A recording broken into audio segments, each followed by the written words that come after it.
अर्थसंकल्पीय अधिवेशन 2026 सुरळीत, सुरक्षित व नियोजनबद्ध पद्धतीने पार पडावे या दृष्टीने सर्व संबंधित विभागांनी परस्पर समन्वयाने कामकाज करावे.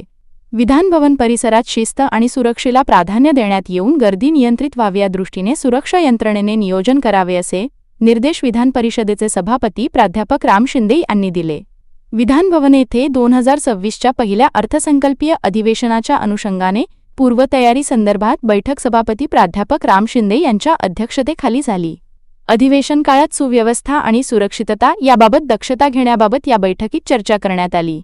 या बैठकीस महाराष्ट्र विधानसभेचे उपाध्यक्ष अण्णासाहेब बनसोडे, बृहन्मुंबई महानगरपालिकेचे आयुक्त भूषण गगराणी, दक्षिण प्रादेशिक विभाग मुंबईचे अपर पोलीस आयुक्त डॉक्टर अभिनव देशमुख, सार्वजनिक आरोग्य विभागाचे उपसचिव दीपक केंद्रे, आरोग्य सेवा आयुक्तालयाचे उपसंचालक डॉक्टर गोविंद चौधरी, अन्न व औषध प्रशासनाचे आयुक्त श्रीधर डुबे पाटील, तसेच महाराष्ट्र विधानमंडळ सचिवालयाचे सचिव 1. जितेंद्र भोळे, सचिव 2. मेघना तळेकर, इटकेल, वारसची 4. शिवदर्शन साठे व अन्य वरिष्ठ अधिकारी उपस्थित होते.